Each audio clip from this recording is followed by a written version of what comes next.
ये कहानी है महाराष्ट्र के गढ़चिरौली जिले की अहेरी तहसील में मौजूद एक गांव जिसका नाम है महागांव। इस गांव में रहने वाले एक परिवार के साथ एक रोज अजीब और भयानक सिलसिले की शुरुआत हुई। परिवार के लोग एक एक कर बीमार पड़ने लगते हैं। सबसे पहले परिवार का मुखिया और उसकी बीवी बीमार पड़ती है, फिर बेटी, साली, तब बेटा। एक ऐसी बीमारी जिसमें पहले तो पूरे जिस्म में तेज दर्द होता है और फिर धीरे धीरे होंठ काले पड़ने लगते हैं, जुबान अकड़ जाती है। लेकिन इस परिवार के साथ शुरू हुआ यह मनहूस सिलसिला यही नहीं रुकता, बल्कि हद तो तब हो जाती है जब एक एक कर बीमार होने वाले परिवार के लोग एक एक कर मारे भी जाने लगते हैं। सबसे पहले अस्पताल में परिवार के मुखिया की जान जाती है, फिर उसकी बीवी की और तब बाकी लोगों की। और इस तरह महज 20 दिनों के अंदर पूरे परिवार के 5 अच्छे भले लोग देखते ही देखते मौत के मुंह में समा जाते हैं। और तो और जो लोग इन 20 दिनों में परिवार की मदद के लिए पहुंचते हैं वो या तो अस्पताल पहुंच जाते हैं या फिर सीधे शमशान जाते हैं। वो भी इस बीमारी से बच नहीं पाते।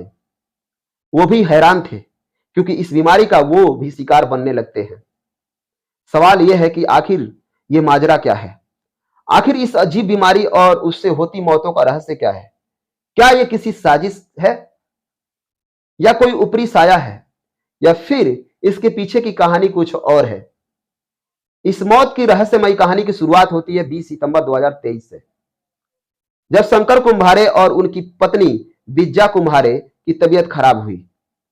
दोनों को सिर से लेकर पैर तक बेहद तेज दर्द की शिकायत थी। दोनों को अहेरी तहसील के एक ही अस्पताल में ले जाया गया, लेकिन जब वहां शुरुआती इलाज के बावजूद उनकी तबीयत में कोई सुधार नहीं हुआ तो फिर घर वाले उन्हें लेकर चंद्रपुर गए, मगर वहां भी उनकी तबीयत ठीक नहीं हुई और आखिरकार नागपुर के एक नामी अस्पताल में बीमारी के तीसरे दिन यानी 26 सितंबर को शंकर कुम्हारे की जान चली गई। परिवार के लोग अभी इस सदमे में डूबे ही थे, तब तक शंकर की पत्नी बिज्जा कुमारे ने भी दम तोड़ दिया। यानी 2 दिनों के अंदर परिवार के 2 लोगों की जान चली गई। अब परिवार में 2 लोगों की मौत हो चुकी थी। पूरा परिवार शोक में डूब गया था। लेकिन इसी बीमारी और मौत की दहशत और बढ़ गई जब परिवार के दूसरे लोग भी बीमार होने लगे। शंकर और विजया की शादीशुदा बेटी कोमल दहगांवकर और बेटे रोशन की तबीयत भी अचानक खराब हो गई। और तो और उन्हीं के साथ रहने वाली शंकर कुम्हारे की साली आनंदा उर्फ वर्षा उराडे की तबीयत भी अचानक बिगड़ गई और एक एक करके सभी को अस्पतालों में भर्ती करवाना पड़ा। सभी के बीमारी के लक्षण भी एक जैसे थे। मसलन सभी को पूरे जिस्म में तेज दर्द की शिकायत थी, खासकर कमर के निचले हिस्से में और सिर में। सभी के होंठ काले पड़ने लगे और जुबान भारी होने लगी। हालांकि शुरू में खुद कुम्हारे परिवार के साथ साथ डॉक्टरों को भी यह मामला फूड पॉइजनिंग का लगा, लेकिन धीरे धीरे मामला उलझता चला गया। और तो और अलग अलग अस्पतालों में कुम्हारे परिवार के लोगों का इलाज कर रहे अलग अलग डॉक्टर भी उनकी बीमारी के सिस्टम को देखकर अलग अलग डायग्नोसिस करने के बावजूद किसी एक नतीजे पर नहीं पहुंच पाए। मगर 2 मौत और बीमारियों के सिलसिले के बीच कहानी में एक एक कर और भी कई अफसोसनाक मुकाम आए। परिवार में हुई दूसरी मौत के 11 दिन बाद यानी 8 अक्टूबर को तीसरी मौत हुई। इस बार शंकर और विद्या की बेटी कोमल दहगांवकर की जान चली गई। कुम्हारे परिवार का शोक और बढ़ चुका था। लोग डर के साए में आ चुके थे और तभी 6 रोज गुजरते गुजरते परिवार को चौथा झटका लगा। 14 अक्टूबर 2023 को शंकर की साली और विद्या की बहन आनंदा उर्फ वर्षा उराडे की मौत हो गई। उसके अगले दिन 15 अक्टूबर को शंकर और विद्या का बेटा रोशन कुम्हारे ने भी अस्पताल में दम तोड़ दिया। यानी 20 दिनों के अंदर कुम्हारे परिवार के 5 लोग किसी रहस्यमयी बीमारी का शिकार बनकर एक एक कर मौत के मुंह में समा गए। और अब ये बात कुम्हारे परिवार और महागांव से बाहर पूरे गढ़चिरौली को डराने लगी थी। अभी खुद कुम्हारे परिवार के साथ साथ उन्हें जानने वाले तमाम लोग मौत के अजीबोगरीब सिलसिले से हैरान और परेशान थे कि कुम्हारे परिवार को लेकर और भी चौंकाने वाली जानकारियां सामने आती है। पता चलता है कि कुम्हारे परिवार का सबसे बड़ा बेटा सागर कुम्हारे, जो काम के सिलसिले में दिल्ली में रहता था, वो भी बीमार है और उसे भी बीमारी के कुछ वैसे ही लक्षण हैं जैसे कि परिवार के दूसरे लोगों को है। यानी पूरे बदन में तेज दर्द होना, होठों का काला पड़ना, जुबान में भारीपन महसूस होना। असल में अपने माता पिता की मौत की खबर मिलने पर सागर दिल्ली से चंद्रपुर पहुंचा था। वहां माता पिता के अंतिम संस्कार और क्रियाक्रम में भाग लेने के बाद जब वो दिल्ली पहुंचा तो उसकी हालत बिगड़ गई, और कुछ इतनी बिगड़ गई कि उसे दिल्ली के ही एक अस्पताल में भर्ती होना पड़ा। दिल्ली से आए सागर कुमारी की बीमारी की खबर ने लोगों को पहले ही काफी हैरान कर दिया था। इसी बीच उन्हें पता चला कि शंकर कुमारे और विद्या कुमारी की तबीयत बिगड़ने के बाद जो ड्राइवर अपनी कार में दोनों को अहेरी के अस्पताल में ले गया था, उस ड्राइवर राकेश मडावी की हालत भी काफी खराब है और उसे भी अपने इलाज के लिए चंद्रपुर के एक प्राइवेट अस्पताल में भर्ती होना पड़ा है। ठीक इसी तरह अपने रिश्तेदारों की मदद के लिए किसी दूसरी जगह से चंद्रपुर पहुंचने वाले शंकर कुमारी की साली का एक लड़का भी रहस्यमयी तरीके से बीमार हो जाता है और उसे भी अस्पताल में भर्ती होना पड़ता है। यानी देखा जाए तो जिस बीमारी से कुम्हारे परिवार के 5 लोगों की जान चली जाती है, उसी बीमारी का शिकार बनकर परिवार के 2 और लोग, एक ड्राइवर को अस्पताल में भर्ती होना पड़ता है। इस पूरे एपिसोड में एक गौर करने वाली बात यह थी कि कुम्हारे परिवार के वही लोग बीमार पड़ रहे थे या मारे जा रहे थे जो गढ़चिरौली में रहते थे या वहां गए थे। परिवार के ऐसे सदस्य जो गढ़चिरौली से दूर थे, उन्हें ना तो किसी बीमारी का असर हुआ और ना ही किसी की जान गई। यानी गढ़चिरौली के उस मकान में या कुम्हारे परिवार में कुछ तो ऐसा जरूर था जो लोगों को बीमार कर रहा था। एक साथ एक ही परिवार के 5 लोगों की मौत कोई मामूली बात नहीं होती है, वो भी तब जब परिवार के किसी को भी कोई पुरानी बीमारी न हो। जाहिर एक परिवार में एक एक कर हुई इन 5 मौतों ने न सिर्फ महागांव में बल्कि आसपास के पूरे इलाके में सनसनी फैला दी थी। इन मौतों को लेकर चर्चाओं का बाजार गर्म हो चुका था। खासकर लोग इन मौतों के पीछे काला जादू यानी अंधविश्वास वाली बात कह रहे थे। इन मौतों से गढ़चिरौली पुलिस के कान भी खड़े हो गए थे। इस बीच पुलिस को नागपुर से मारे गए लोगों की मेडिकल रिपोर्ट मिली तो उसका शक और भी गहरा गया। असल में डॉक्टरों को भी मौत की वजह साफ साफ समझ नहीं आ रही थी।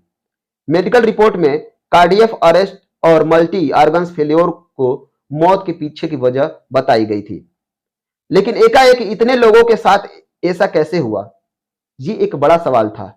लिहाजा पुलिस ने जांच शुरू की। जांच में पहला शक कुम्हारे परिवार की बहू संघमित्रा की तरफ गया। यह लाजमी भी था क्योंकि कुम्हारे परिवार के सारे लोग एक एक कर बीमार हो रहे थे, मारे जा रहे थे, लेकिन संघमित्रा की तबीयत को कुछ भी नहीं हुआ। यहां तक कि उसकी बॉडी लैंग्वेज में भी कोई ज्यादा गमी वाली बात नहीं थी।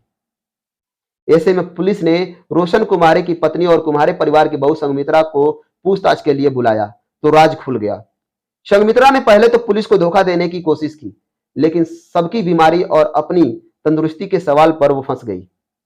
उसने ससुराल वालों की मौत के पीछे अपने हाथ होने की बात तो मानी, लेकिन ये कहकर चौंका दिया कि इस साजिश में उसकी एक मामी रोजा रामटेके भी शामिल है।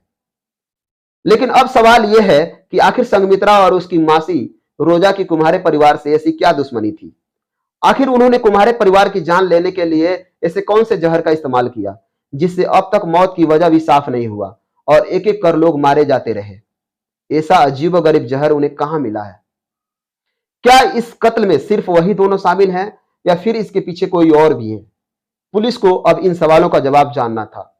गढ़चिरौली पुलिस अब संघमित्रा के साथ साथ रोजा को भी हिरासत में ले चुकी थी।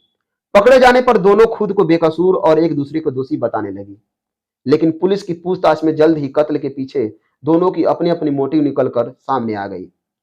संघमित्रा से पूछताछ करने पर पता चला कि उसने कुम्हारे परिवार के बेटे रोशन से अपने घर वालों की मर्जी के खिलाफ जाकर लव मैरिज की थी। संघमित्रा की शादी से उसके माता पिता इतने दुखी हुए कि उन्होंने खुदकुशी कर ली, लेकिन इधर शादी के बाद संघमित्रा को ससुराल में रोशन और उसके घर वाले परेशान करने लगे तो ताने देने लगे थे, जिससे वो सभी से बेहद गुस्से में आ गई। क्योंकि एक लड़की के लव मैरिज करने से उसी के माँ बाप ने सदमे में आत्महत्या कर ली और जिन लोगों के घर आई उन्हीं लोगों ने उसका भरोसा तोड़ दिया और उसी पर जुल्म ढाने लगे, इसलिए वो उनसे बदला लेना चाहती थी। दूसरी ओर उसकी मामी रोजा रामटेके का कुम्हारे परिवार से जमीन को लेकर झगड़ा चला रहा था और महागांव में ही जमीन एक हिस्से पर कब्जा करने के लिए वो कुम्हारे परिवार के लोगों को रास्ते से हटाना चाहती थी। ऐसे में जब दोनों एक दूसरे से कुम्हारे परिवार को लेकर उनके मन में पल रही नफरत की बात कही तो फिर दोनों ने मिलकर ही कुम्हारे परिवार को ठिकाने लगाने की साजिश रच दी। संघमित्रा ने एग्रीकल्चर साइंस को लेकर पढ़ी थी, वो टॉपर थी और इसी वजह से उसे कई किस्म के जहर, कीटनाशक वगैरह की अच्छी जानकारी थी। उसे ये पता था कि आर्सेनिक और थैलियम जैसे हैवी मेटल इंसान को बीमार करने के साथ साथ मौत के मुंह में तो पहुंचा देता है, लेकिन चूंकि ये रंगहीन, स्वादहीन और गंधहीन होता है तो इसे किसी को खिलाने पिलाने पर उसे इसकी खबर तक नहीं होती और दूसरों को भी इसका पता नहीं चलता। संघमित्रा अब चुपके से सभी के खाने में थैलियम मिलाने लगी और तो और जो लोग कुम्हारे परिवार की मदद के लिए पहुंचे उन्हें भी वो वही जहर मिला खाना या पानी देने लगी, जिससे बाकी लोग भी बीमार होने लगे। फिलहाल पुलिस ने दोनों को गिरफ्तार करने के साथ साथ रोजा के प्रति प्रमोद रामटेके को भी हिरासत में ले रखा है और उसकी भूमिका की जांच कर रही है। पुलिस की माने तो कुछ रोज पहले प्रमोद भी बीमारी का बहाना इलाज के लिए अस्पताल गया था। ऐसे में उसे शक है कि प्रमोद भी अपने घर में रची जा रही साजिश की खबर थी। पुलिस की माने तो कुछ रोज पहले प्रमोद भी बीमार का बहाना बनाकर इलाज के लिए अस्पताल गया था। ऐसे में उसे शक है कि प्रमोद को भी अपने घर में रची जा रही साजिश की खबर थी, लेकिन प्रमोद इस साजिश में सक्रिय तौर पर शामिल था या नहीं, फिलहाल पुलिस ये पता लगाने की कोशिश कर रही है। दोस्तों, आज की क्राइम की स्टोरी आपको कैसी लगी कमेंट बॉक्स में कमेंट जरूर करिएगा और चैनल पे नए हैं तो चैनल को सब्सक्राइब कर लीजिएगा, क्योंकि आपके सपोर्ट की हमें सख्त जरूरत है।